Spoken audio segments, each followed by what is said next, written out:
Hello ചങ്ങായിമാരെ, ഇന്ന് നമ്മൾ ചെറിയൊരു പണിയായിട്ട് വന്നിട്ടിരിക്കുന്നത്. കാണുമ്പം ചെറിയ പണിയാണ്. അപ്പം ആ കാണുന്ന ഏരിയ ഉണ്ടല്ലോ, ആ കാണുന്ന ഏരിയയിലൊരു 4 അടിയുടെ 5 അടിയുടെ ഷീറ്റ് ഇങ്ങനെ തള്ളി നിർത്തുക, അതിനൊരു പാത്തി വെക്കുക. അത്ര മാത്രമേ ഉള്ളൂ. കാണുമ്പം സിമ്പിൾ പണിയാണ്, പക്ഷേ 2 നിലയുടെ മുകളിൽ നിന്ന് ചെയ്യുന്നതാണ്. അപ്പോൾ അതിന് വേണ്ടിയിട്ട് നമ്മൾ മെയിനായിട്ട് സ്കഫോൾഡിങ് എല്ലാം സെറ്റാക്കി 2 നിലയുടെ ഹൈറ്റിൽ സെറ്റാക്കി അവിടെ പിന്നെ കഴുക്കൊല്ലം പിടിപ്പിക്കാനുള്ള സെറ്റപ്പാണ്. പിന്നെ 2 സൈഡിൽ പിന്നെ അവിടെ ഒരു പോർച്ച് പോലെ ഒരു ഏരിയ ഉള്ളതുകൊണ്ട് അതിന് മേലെ അവിടെ സ്കഫോൾഡിങ് ഒന്നും ഇടാൻ പറ്റാത്തതുകൊണ്ട് 2 സൈഡിലും സ്കഫോൾഡിങ് ഇട്ടിട്ട് നിലയിൽ വിട്ടിട്ട് അങ്ങോട്ടും ഇങ്ങോട്ടും പൈപ്പെല്ലാം സെറ്റാക്കിയിട്ടാണ് നമ്മൾ അതിന് മേലെ കയറിയിട്ടാണ് ചെയ്യുന്നത്. സേഫ്റ്റിയെല്ലാം നോക്കിയിട്ടാണ് ഞാൻ ചെയ്യുന്നത്. പിന്നെ അവിടെ കഴുക്കോലടിച്ചിട്ട് ഭിത്തിയിലും ഷെയ്ഡേലും ബോൾട്ട് അടിച്ചിട്ട് കഴുക്കോല് സെറ്റ് ചെയ്യാന്ന് ഇവിടുത്തെ ആദ്യത്തെ പണി ചെയ്യുന്നത്. നമ്മൾ ഉയരത്തിലായത് അതിൻ്റേതായൊരു ബുദ്ധിമുട്ട്. കാണുമ്പം ചെറിയ പണിയാണെന്ന് തോന്നും, പക്ഷേ റിസ്ക് ഉണ്ട്.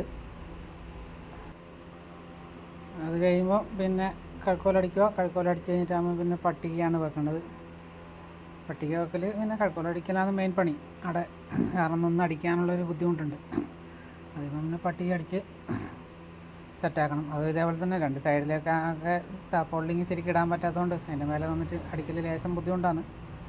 അതിൻ്റേതായൊരു ബുദ്ധിമുട്ടുണ്ട് അങ്ങനെ ചെയ്യുന്നത്. അത് കഴിയുമ്പം പിന്നെ പാത്തിയുടെ പണിയുണ്ട്. ഇവിടെ നമ്മൾ 8 ഇഞ്ചിൻ്റെ പാത്തിയാണ് സെറ്റ് ചെയ്യുന്നത്. നമ്മൾ വിചാരിക്കും 4 അടി ഷീറ്റിന് 5 അടി ഷീറ്റിന് എന്തിനാണ് 8 ഇഞ്ചിൻ്റെ പാത്തി എന്ന് വിചാരിക്കും.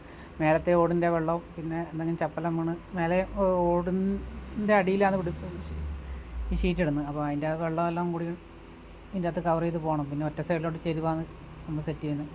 പിന്നെ മേലെ നിന്നൊന്ന് ക്ലീൻ ആക്കലൊക്കെ ലേശം ബുദ്ധിമുട്ടാണ്. കാരണം ആറഞ്ചൊക്കെ വെച്ച് കഴിഞ്ഞാൽ അതുകൊണ്ട് 8 ഇഞ്ചിൻ്റെ പാത്തി ഒരു സൈഡിലോട്ട് ചരിച്ചിട്ട് ഒരു സൈഡിലോട്ട് വെള്ളം പോകണം. അപ്പോൾ അതിന് വേണ്ടിയിട്ടുള്ള രീതിക്കാണ് ചെയ്യുന്നത്. അതുകൊണ്ട് 8 ഇഞ്ചിൻ്റെ പാത്തിയാണ് നമ്മൾ വെക്കുന്നത്. കാരണം എന്തെങ്കിലും കുടുങ്ങിക്കഴിഞ്ഞാലൊക്കെ ക്ലീനാക്കൽ ബുദ്ധിമുട്ടാണ്. ആറഞ്ചൊക്കെ ആകുമ്പോൾ എന്തെങ്കിലും വീണ് കഴിഞ്ഞാലോ ചപ്പലം വീണ് അടിച്ചു കഴിഞ്ഞാൽ 1 വർഷം കഴിയുമ്പോഴത്തേക്കും എന്തെങ്കിലും ക്ലീൻ ആക്കണമെങ്കിലും ഇതുപോലെ നിലയിലിട്ടിട്ട് കയറണ്ടേ, അതിൻ്റേതായ റിസ്ക് ഉണ്ട്. അപ്പം വലിയ പാത്തിയാകും, അതിൻ്റെ വലിയ ഹോളൊക്കെ ആണെങ്കിൽ ഡ്രോപ്പിൻ്റെ ഹോളൊക്കെ വലുതാണെങ്കിൽ അതിനനുസരിച്ച് അത്യാവശ്യം ചെറിയ ചപ്പലെല്ലാം കുടിക്കാൻ കഴിഞ്ഞാലും വേഗം പോയിക്കോളും. അപ്പോൾ അതുകൊണ്ടാണ് വലിയ പാത്തി സെറ്റ് ചെയ്യുന്നത്. പാത്തിയെല്ലാം സെറ്റ് ചെയ്യാൻ തുടങ്ങി, ഷീറ്റും ഇടാൻ തുടങ്ങിയിട്ടുണ്ട് നമ്മൾ. ഇത് പിന്നെ തായലൊക്കെ ആണെങ്കിൽ അത്ര പെട്ടെന്ന് ഇട്ടിട്ട് പോകേണ്ട പണിയാണെന്നറിയാം. അപ്പോൾ അതിൻ്റേതായ റിസ്ക് ഉണ്ട്. അപ്പോൾ നമ്മൾ പണിയിൽ ഏകദേശം തീരാനായിട്ടുണ്ട്. ഷീറ്റിട്ട് പിന്നെ ഒരു സൈഡിൽ കൂടെ വെള്ളം അടിച്ച് താഴോട്ട് ഇറക്കണം, പൈപ്പ് ഇറക്കണം.